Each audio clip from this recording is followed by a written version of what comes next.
അപ്പോൾ ഇന്ന് രാവിലെ തന്നെ ചന്തുട്ടിനെ സ്കൂളിലൊക്കെ വിട്ടിട്ടുണ്ട്. ചന്തുട്ടി പോയി കഴിഞ്ഞാൽ പിന്നെ എനിക്ക് വലിയ കാര്യമായിട്ടുള്ള അടുക്കളയിലുള്ള ജോലികളൊക്കെ ഒരുവിധം തീർന്നിട്ടുണ്ടാവും. അപ്പോൾ ഇന്ന് ഞാൻ വിചാരിക്കുകയാണ് ഒരു ക്ലീനിങ് വ്ളോഗ് എടുക്കാമെന്ന് കേട്ടാ. തേജു കൂടി പോകാനുണ്ട്, പക്ഷെ തേജുവിനെ ഞാൻ വിടണില്ല.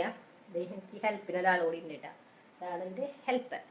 അപ്പം ഞങ്ങളിന്ന് നമ്മുടെ വീടൊന്ന് ക്ലീൻ ചെയ്യാനായിട്ട് പോവാണ് കേട്ടോ. ഒരു ചെറിയൊരു ഡീപ്പ് ക്ലീനിങ് എത്രത്തോളം കഴിയുമെന്ന് എനിക്കറിയില്ല, കാരണം എനിക്കൊന്നും നല്ല കോൾഡൊക്കെ ഉണ്ട്. അപ്പം അതുകൊണ്ട് പറ്റണ പോലെ ഒരു ഡീപ്പ് ക്ലീനിങ് വ്ളോഗാണ് ചെയ്യണം. കാരണം കുറേ ആയി ഇതിനൊരു നമുക്ക് കമൻറ്റ് ഇങ്ങനെ വന്നുകൊണ്ടിരിക്കുന്നുണ്ട്. അപ്പം ഇന്ന് എന്തായാലും ഡീപ്പ് ക്ലീനിങ് വ്ളോഗ് എടുക്കാനാണ് ഞങ്ങളുടെ പ്ലാൻ. അപ്പം നമുക്ക് സ്റ്റാർട്ട് ചെയ്യാം. അങ്ങനെ ഐശ്വര്യമായിട്ട് ഞാൻ അപ്പുറത്തെ റൂമിൽ നിന്ന് ആരംഭിക്കാമെന്ന് വിചാരിച്ചു കേട്ടോ. അവിടെയാണ് കുറേ ആക്രി പോലെ കിടക്കുന്നത്. കാരണം എന്താ വെച്ചിട്ടുണ്ടെങ്കിൽ കുറേ കഴിയുമ്പോൾ നമുക്ക് ഈ സാധനങ്ങൾ വീണ്ടും കെട്ടിപ്പേറേണ്ടതായതുകൊണ്ട് ഞാൻ കുറേയൊക്കെ ബോക്സിൽ തന്നെ വെച്ചേക്കാണ് കേട്ടോ. അപ്പോൾ ഈ ഹാൻഡ് കർച്ചീഫ് എടുത്തിരിക്കണം എന്താ വെച്ചിട്ടുണ്ടെങ്കിൽ ഒരാൾ നമുക്ക് ഇടയ്ക്കിടയ്ക്ക് തന്നെ വന്ന് കമൻറ്റ് ചെയ്യാറുണ്ട്, നമുക്ക് എന്താ പറയുക hand kerchief deep cleaning vlog ഒരെണ്ണം ചെയ്യാനായിട്ട്. അപ്പോൾ ഒരു വടിക്ക് രണ്ട് പക്ഷി എന്നുള്ള പോലെ ഞാൻ ഇതങ്ങോട്ട് ചെയ്യാമെന്ന് വെച്ചു. പക്ഷേ എനിക്ക് ഈ ഹാൻഡ് കർച്ചീഫ് ആണെങ്കിലും മാസ്ക് ആണെങ്കിലും എനിക്കിങ്ങനെ വെച്ച് കെട്ടാൻ ഭയങ്കര ശ്വാസം മുട്ടാണ് കേട്ടോ. എനിക്ക് ഇഷ്ടമല്ല സംഭവം ഇങ്ങനെ കെട്ടിയിട്ട് ചെയ്യാനായിട്ട്. കുറച്ച് പൊടി വലിച്ച് കയറ്റിയില്ലെങ്കിൽ എനിക്ക് സമാധാനം കിട്ടില്ല കേട്ടോ. അപ്പോൾ ഇത് ഇങ്ങനെ ജനലൊന്നും ഞാൻ അങ്ങനെ തുറന്ന് ക്ലീൻ ചെയ്തിട്ട് അത്യാവശ്യം ഒരു 3 മാസത്തോളമൊക്കെ ആയിരുന്നു തോന്നുന്നുണ്ട് കേട്ടോ. നമ്മൾ താമസമാവുന്ന ടൈമിലാണ് ഞാൻ ക്ലീൻ ഇങ്ങനെ ചെയ്തിട്ടുള്ളൂ. അതായത് പൊടി തട്ടും വെച്ചാൽ ഇങ്ങനെ ചൂലുകൊണ്ടൊക്കെ ജസ്റ്റ് തട്ടി പോകണതല്ലാണ്ട് ഇങ്ങനെ ജനൽ തുറന്നിട്ട് തുടയ്ക്കണ പരിപാടി ഒന്നും ചെയ്തിട്ടില്ല കേട്ടോ, ഇപ്പോൾ ഈ താമസമായതിന് ശേഷം. അപ്പോൾ ഈ റൂമിലാണെങ്കിൽ നമ്മളങ്ങനെ ഉപയോഗിക്കാറില്ല. അപ്പോൾ അതുകൊണ്ട് തന്നെ അത്യാവശ്യം ജനലിലൊക്കെ പൊടിയും മാറാലൊക്കെ ഉണ്ടായിരുന്നു കേട്ടോ. അങ്ങനെ ഞാനെല്ലാം തുറന്നിട്ടു, കുറച്ച് വെട്ടം വെളിച്ചൊക്കെ കയറിക്കോട്ടെ എന്ന് വിചാരിച്ചിട്ട്. പിന്നെ തേജൂട്ടനാണെങ്കിൽ എൻ്റെ ഒപ്പം ലീവ് ആയതുകൊണ്ട് ഇങ്ങനെ പുറകെ നടക്കാൻ കേട്ടോ. അപ്പോൾ അവനോട് പൊടിയാന്ന് പറഞ്ഞാലൊന്നും കാര്യമില്ല, എൻ്റെ പുറകെ ഇങ്ങനെ നടക്കാൻ കേട്ടോ. പിന്നെ ഞാൻ പുറത്തേക്ക് കിടന്നു. പുറത്ത് കിടന്നപ്പോൾ പിന്നെ എന്താ പറയുക, ഏതാണ്ട് കടൽ പോലെ കിടക്കാൻ പറഞ്ഞ പോലെയാണ് കേട്ടോ. പണി അങ്ങോട്ട് തീരണേ ഉണ്ടായിരുന്നില്ല. എവിടെ തുടയ്ക്കണം എവിടെ തുടങ്ങണം എന്നുള്ള ഡൗട്ടായിട്ടാണ്.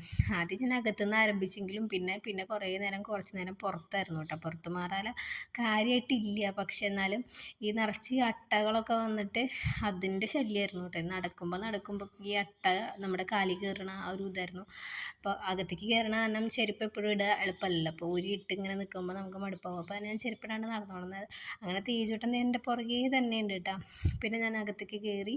പിന്നെ നമ്മുടെ ഹാളിലത്തെ ജനലൊക്കെ ഒന്ന് തുറന്ന്, അതാണെങ്കിൽ ഭയങ്കര ടൈറ്റാണ് കേട്ടോ, തുറക്കാനേ പറ്റണിണ്ടായിരുന്നില്ല. നമ്മൾ വന്ന ടൈമിലും ഇതുപോലെ കുറേ കഷ്ടപ്പെട്ടിട്ടാണ് കേട്ടോ തുറന്നത്. അങ്ങനെ ഞാനത് തുറന്നിട്ടു. പിന്നെ ഇതിൻ്റെ ഉള്ളിൽ മാറാലൊക്കെ ഉണ്ടായിരുന്നു കേട്ടോ. ഇവിടെ നമ്മൾ ഈ കർട്ടനായ കാരണം ഞാൻ എപ്പോഴും ഇതിങ്ങനെ നീക്കിയിട്ടിപ്പോൾ ചെയ്യാറില്ല, കാരണം കംപ്ലൈൻറ്റ് ആവണ്ടെന്ന് വിചാരിച്ചിട്ട് എപ്പോഴും ഇങ്ങനെ പൊക്കി വെക്കലും കുറവാണ്. ഇതിൻ്റെ ഗ്ലാസ് ആണെങ്കിൽ ഇങ്ങനത്തെ ട്രാൻസ്പെറൻ്റ് ആയ കാരണമാണ് കേട്ടോ കൂടുതൽ ഞാൻ തുറന്ന് വയ്ക്കാത്തത്. എനിക്കാണെങ്കിൽ ഈ തുടക്കത്തിലെ ആ ഒരു ആവേശം പിന്നെ അങ്ങോട്ട് ഉണ്ടാവില്ല, അതാണ് പ്രശ്നം. അപ്പോൾ ഞാനിത് എങ്ങനെയെങ്കിലും ഒന്ന് തീർന്നാൽ മതി എന്നുള്ള അവസ്ഥ ഒടുങ്ങിയിട്ടാണ്. കാരണം കുറേ സമയമായിട്ടുണ്ടായിരുന്നു. പിന്നെ ഉണ്ണിക്കാണെങ്കിൽ ഇടയ്ക്കിടയ്ക്ക് ഓരോ കാര്യങ്ങൾ, അവന് വിശപ്പും ദാഹമൊക്കെ വരുമ്പോൾ എന്നെ തന്നെയല്ലേ വിളിക്കുക. അപ്പോൾ അതെടുത്ത് കൊടുക്കാനും പോവും, അല്ലെങ്കിൽ കഴിപ്പിക്കാൻ നിൽക്കുമ്പോഴൊക്കെ ടൈം അങ്ങനെ കുറേ പോയിട്ടാണ്.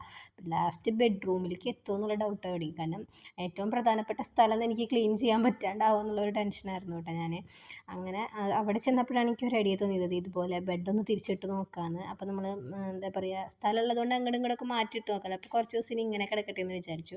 പിന്നെ കിച്ചണിൽ വലിയ കാര്യമായിട്ട് പണി ഉണ്ടായിരുന്നില്ല കേട്ടോ. എന്താ വെച്ചാൽ ഫ്രിഡ്ജാണെങ്കിലും ഞാൻ ഈ ആഴ്ചയിൽ തന്നെ ക്ലീൻ ചെയ്തിട്ടുണ്ടായിരുന്നു. അപ്പോൾ അതുകൊണ്ട് അധികം അങ്ങനെ ചെളി പറ്റിയിടാന്നില്ല. പിന്നെ അടുക്കളയിൽ ഞാൻ അങ്ങനെ തെറിക്കണതൊക്കെ അപ്പോൾ തുടച്ച് വൃത്തിയാക്കി എടുക്കണ കാരണം കബോർഡ്സൊന്നും ഞാൻ തുറന്നില്ല, അല്ലാത്തതൊക്കെ ക്ലീൻ ആക്കിയിട്ടുണ്ടായിരുന്നു കേട്ടോ. പിന്നെ വേഗം ഒന്ന് തുടച്ച് എങ്ങനെയെങ്കിലും ഒന്ന് ഇരുന്നാൽ മതി എന്നായി തുടങ്ങിയിട്ടാണ്. എനിക്കാണെങ്കിൽ ഇപ്പോൾ ഇയർ ബാലൻസിൻ്റെ പ്രശ്നം ഭയങ്കരമായിട്ടുണ്ട്. അപ്പോൾ അതുകൊണ്ട് എന്താ പറയുക, ഭയങ്കര തളർച്ചയൊക്കെ ആയിരുന്നു. പിന്നെ എങ്ങനെയെങ്കിലും ഒന്ന് തീർക്കണമല്ലോ എന്ന് വിചാരിച്ചിട്ട് അങ്ങോട്ട് തുടയ്ക്കാമെന്ന് വിചാരിച്ചു കേട്ടോ. കുറച്ചും കൂടിയൊക്കെ ഒരു ക്ലീനിങ്ങിലേക്ക് പോകണമെന്ന് എനിക്കുണ്ടായിരുന്നു കേട്ടോ. കാരണം മാക്സിമം ക്ലീൻ ചെയ്തിട്ടുണ്ട്, എന്നാലും നമ്മുടെ വർക്ക് ഏരിയയിലേക്കൊക്കെ ഒന്ന് എത്തണം എന്നുണ്ടായിരുന്നു, പക്ഷെ എത്തിയില്ല കേട്ടോ.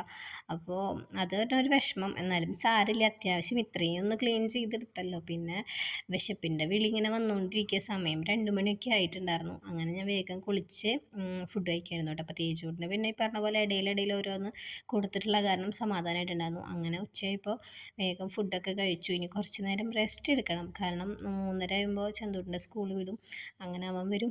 പിന്നെ അപ്പോഴേക്കും അടുത്ത പരിപാടികൾ നോക്കണം. അങ്ങനെ ഇന്നത്തെ എൻ്റെ ക്ലീനിങ് വ്ളോഗ് ഇങ്ങനെയാണ് കേട്ടോ അവസാനിപ്പിക്കേണ്ടി വന്നത് എനിക്ക്. അപ്പോൾ വീഡിയോ ഇഷ്ടമായിട്ടുണ്ടെങ്കിൽ സപ്പോർട്ട് ചെയ്യുക. നമുക്ക് പുതിയ വിശേഷങ്ങളൊക്കെ ആയിട്ട് അടുത്ത വീഡിയോയിൽ കാണാം. അപ്പോൾ ഇത്രയേ ഉള്ളൂ. ബായ്.